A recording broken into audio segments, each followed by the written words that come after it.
Well, I made it out of camp, got into the sun, and it's amazing. I never thought I'd be hiking in Arizona and be so happy to see the sun. Good morning, it's another day. Last night I went to sleep early, and I know I woke up at some point, maybe an hour later. I checked the time and it was 4, so I knew that was going to happen because I went to sleep so early. But this is how I slept, covering everything up. I kept my puffy on. My pants are still on, everything's still on, and I was still a little cold. I hope it doesn't get any colder than this in the next several days. Weather forecast said it is going to warm up, but the lows are still pretty cold. But I think we're at 8,000 feet, so as long as we go lower, I think we'll be a little better off. Let's get down to 6,000, get like 8 degrees warmer. Cold one. I didn't do anything last night. I just got into my sleeping bag. Didn't do anything. I gotta actually pull out my notepad and write down the notes of how many miles I did last night. Tough night. Today I'll try to go at least, I'm gonna try to go for 20. We'll see what happens. That's the goal, just to balance out today's weak, meager 9.9, because I'm at trail mile 9.9, which is not good. I think I hiked 11.4 or 11.5 miles. It's not bad for a first day, but not super good either. Next water source is at 13, so we'll get going. Some of my water bottles are partially frozen even inside the tent here, and I kept them right by me. Usually when I do that, it keeps them from freezing so much. But it was pretty cold last night. It's starting to get bright. And as you can see, there's snow all along the outsides of me. It's starting to get brighter, and I'm hoping the sun comes out and it's warm.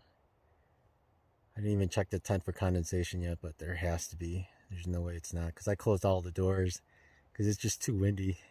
I wish I showed you this earlier. This bottle was completely unfrozen earlier. So I started pouring it into my oatmeal this morning, and it poured like this. See that it just poured as ice. It froze as it came out. So weird. And then I shook the bottle because I heard about that, where you can have water that just clear, and then when you agitate it, it suddenly ices over, all the crystals ice over, and that's what happened. This thing was, it looked like it was not frozen at all, but now it's half ice. Pretty wild.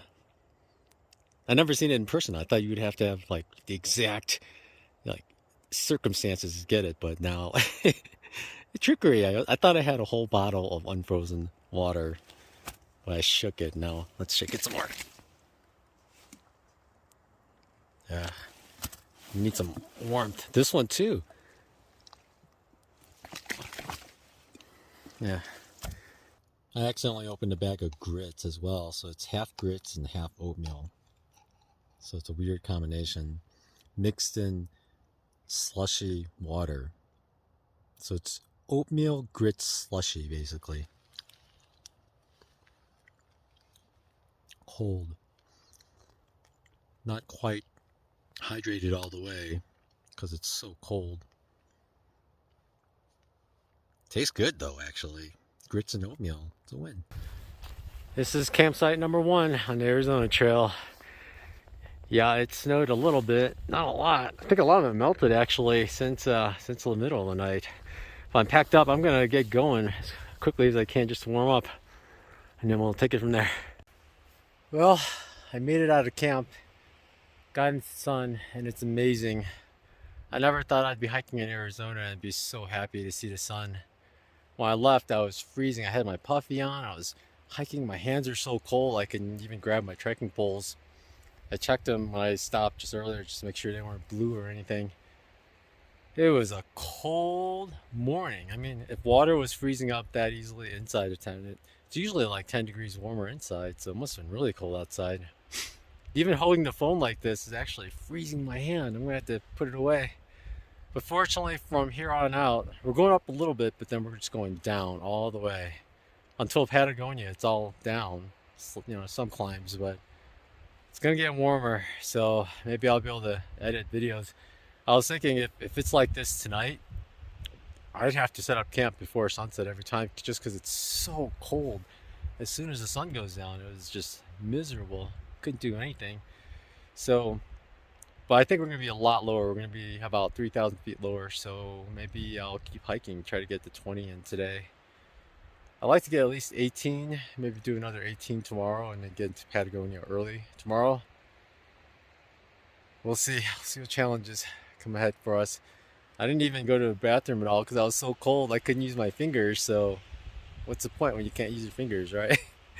My steaks have dirt all over it because the dirt was frozen onto the steaks and I couldn't break dirt off because my fingers weren't working well. We are at the Sunnyside Canyon Trail. There may be a water source down there. I'm not going to go down there because I have enough water. But check it out, Hamburg Trail, 2 miles.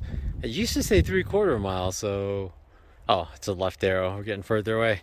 I don't know if you all know, but I actually lived in Hamburg for about 2.5 months with Tina in Germany. It's good times, good times. I'm at about mile 15.5. I'm going to take a break actually. Got some hot spots coming up on my right foot. And just kind of want to rearrange some gear. I don't think I need this hat anymore because it's kind of getting warmer and we're still going down. So break time, I'm going to eat. Just get everything sorted out and then get ready for another big push. Caching this water seemed like a good idea at the time. I just didn't think that overnight it was going to freeze even more than it was. And now I'm just lugging around 2 liters of ice that I can't drink. I can't do anything with. I hope it melts today because I'm literally carrying 8 or 4 pounds for no reason. Almost. It's better melt. Listen to this as I hike. Do you hear it? Basically 3 bottles with a little bit of water and a bunch of ice in it. I can't empty out the bottles because the ice, it won't pour out. So as it melts a little bit, it sloshes around, makes all this noise.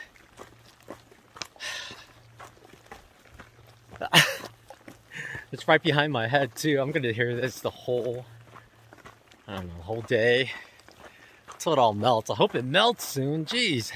Looking for my bagels.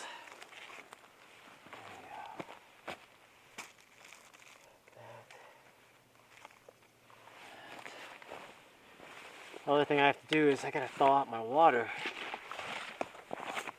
Leave it out in the sun.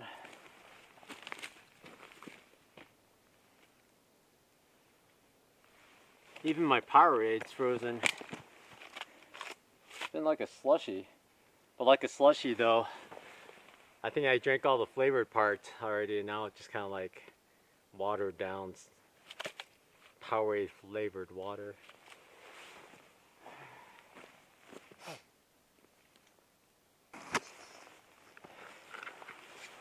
This guy is completely frozen now. It was mostly frozen before, but now I don't see much. I see a little air bubble in the middle. Looks like it's still okay even from last night. It's pretty cool, look.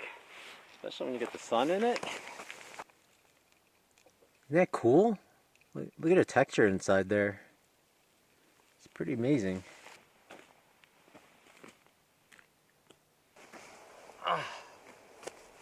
Someone told me on the PCT that you should try to stop every 7 miles or so and take care of your feet, which means taking your socks off and airing it out. Just making sure there's no debris in there. That way any hot spots don't develop into full-blown blisters. And I think I have a couple of hot spots. I think once I air them out it'll be okay. Well, I decided to tape up the toes. And hopefully that doesn't come off and cause further hot spots, but you just adjust as you go. Check out this tree. We're 5 miles away from camp, so it's a lot warmer. Look at the bark on it. It's like ember or something. All these little tiles of bark. Tree is still alive actually. It's quite interesting. A lot of it's dead, but this bark is super unique. I don't know if I've ever seen anything like that before. It's pretty cool. There, it's all dry, but all of a sudden, right here, it's just full of water. I mean, it's not deep, 6 inches. It gets deeper over there, and it actually goes for quite a while. So mile 14.1 if you need water. There you go. Not bad. It looks pretty clean too. It's a good source. If I didn't have all this ice, maybe I'd get some. I'm at mile 14.7. I just took a break just a little earlier. There was a fire ring there and everything. It looked like it was a common campsite.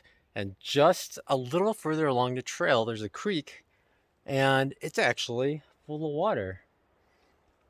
I'm at mile 15.4 at the cement water trough. It's barely, there's hardly anything in there. You can't even scoop it. Underneath the ice, it's less than an inch of water, and then half of that is murk. So definitely don't count on this one, even at the deep end. Yeah, it's a little deeper over here. It's about an inch. Not sure how long that's gonna last once the sun hits though. This is February 18th. I just passed this point and turned around and take a look at the sign, and I saw, oh yeah, Miller Peak Wilderness, we're done. And there's a trail. I came down and I heard stuff. Cows. I walked right by 2 cows like 15-20 feet from the trail. I didn't even notice them. Is it a wonder I never saw a bear on the PCT? I just walked right by them. There's another one back. I didn't notice them at all. He's even making noise as he eats. Hey cows, you really don't care about me at all, do you? Check that out, folks. This is the first official Arizona Trail sign I've seen. So far it's been Crest Trail, but this is Arizona Trail. No colors at all. Kind of old, but hey, we are on the Arizona Trail. Here's the windmill water source. Everyone says it's dry, so I'm not even gonna bother, but looks like we have to go through this gate. I'm gonna need 2 hands. I hear chainsaws. First time I've heard any semblance of humanity in 24 hours now. The windmill is spinning like crazy, so I thought it might be pumping some water, so I came and checked on it. I tapped on it. It is dry as can be. There's nothing going on. Let's check the faucet. Let's check this one. Nothing. Another beautiful manzanita tree. Look at the red on that. Still amazes me. I mean, that doesn't look like a tree at all. I would have thought it's like an alien species or something, because that just doesn't look like bark.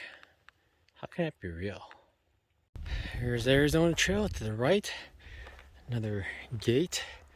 Figure out how to open this guy and go about 1.8 miles to the water source. I got this amazing campsite. Huge fire ring, but room for 3, 4, 5, 6 tents. It's really nice. And there's a tree for shade. A little breezy. Beautiful. The views are beautiful though.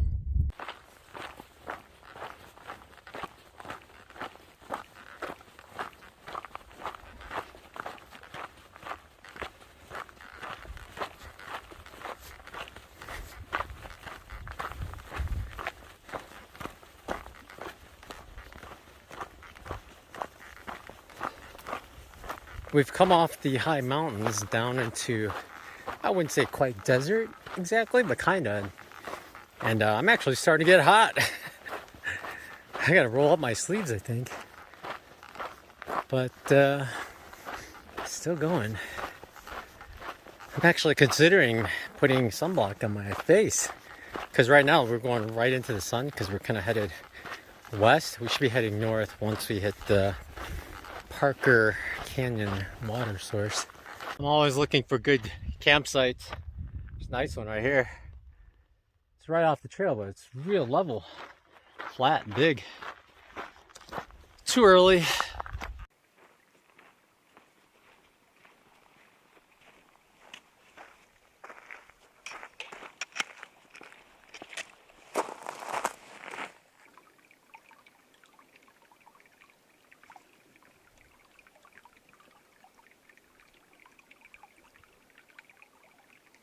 Yep, Parker Canyon, the first actual real flowing bit of water And pretty good flow too, so this is really nice.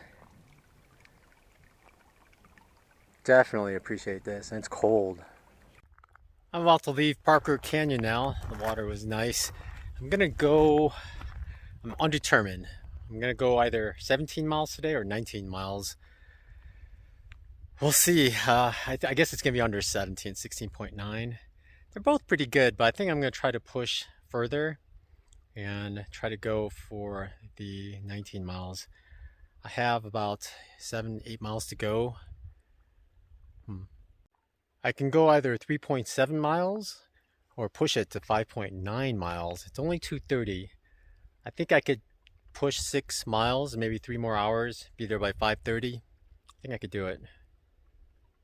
We'll see how I feel once we get to the one closer. New type of cactus on trail. I haven't seen one of these around here. Super spiky.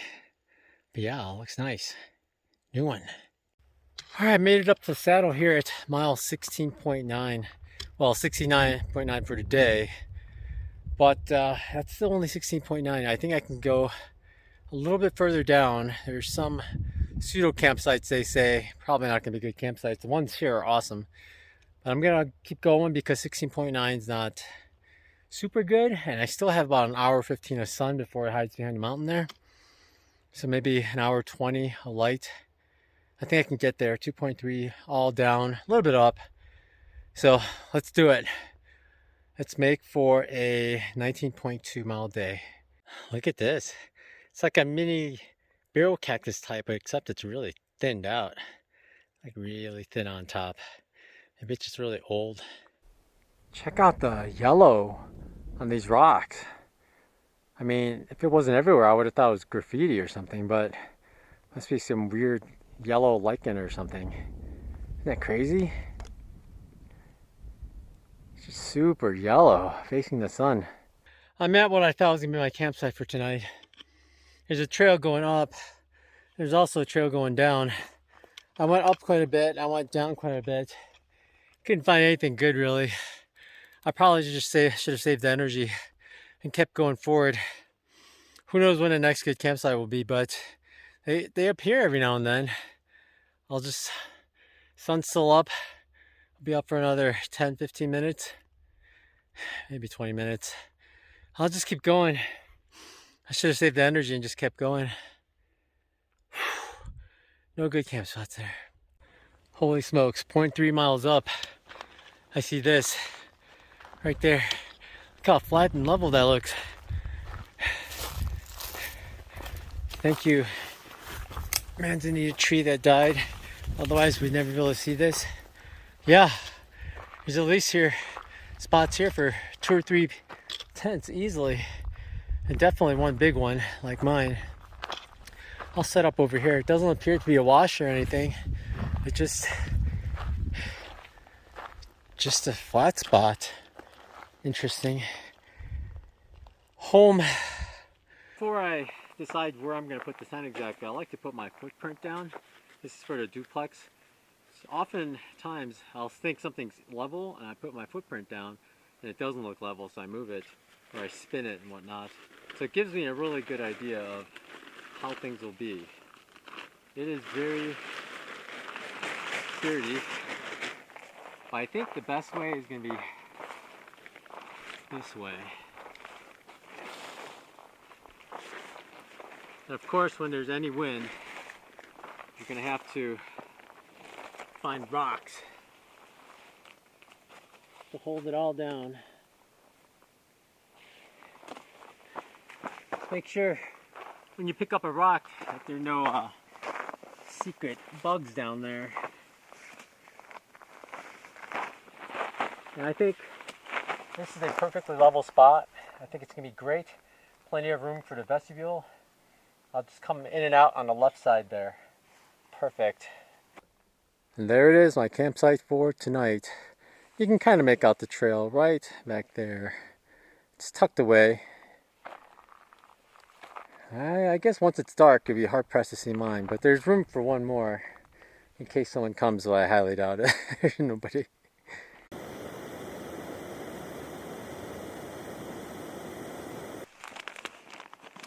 This is from Hyperlight. It's a freezer cozy.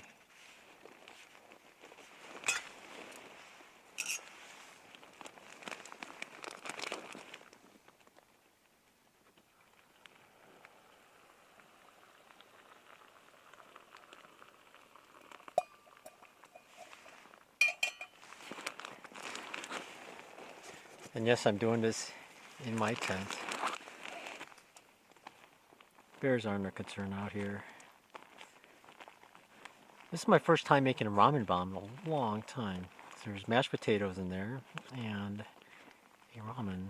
And the thing we gotta do is you gotta really stir the water in there, otherwise you're gonna get big dry chunks of mashed potatoes in the bottom.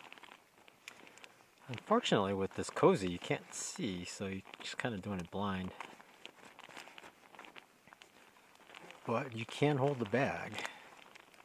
I used to use my chamois and wrap it around it, but then the chamois would smell like food all the time.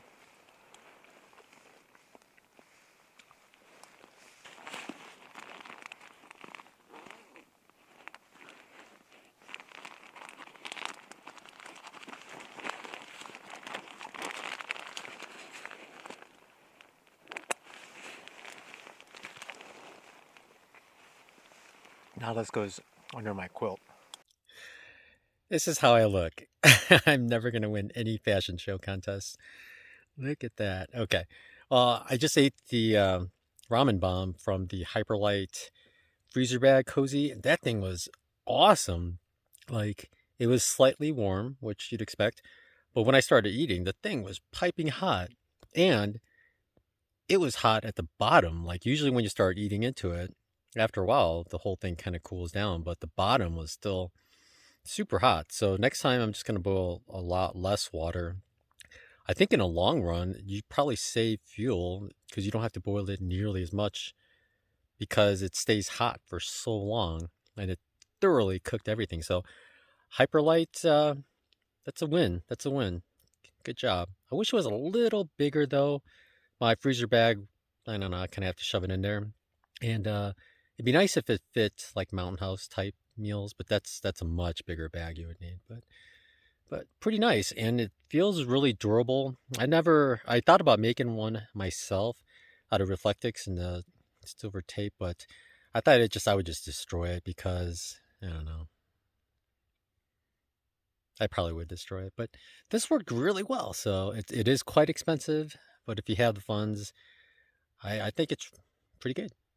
And by the way, this campsite is pretty nice. I walked around earlier and there are several campsites around here just connected by little paths. I don't know why or how it got created here. It doesn't seem to be a wash or anything, and each of the spots are pretty level. And it looks like people use them because there are rocks like around it. So, people put them on stakes and stuff. But yeah, 0.2 miles from that intersection. Definitely go further. Don't go up or down that intersection. Horrible. There's nothing there. So, well, that's that. I ate dinner. I cleaned up a little bit. I'm going to clean up a little bit more. And then I'm actually just going to try to copy some data from the other cameras onto this phone and relax. It was a pretty good day, 19.2 miles. That's pretty good. And then tomorrow, it's only 22 miles into town, so I'm actually going to go 19 miles again and then just head into town the next morning and then stay in Patagonia overnight just so I can get these videos edited. I thought I could do it out here on the trail, but it's so cold at night. My fingers it's tough going to edit like that. So I will talk to you later, and you all have a good night, and I will see you tomorrow morning.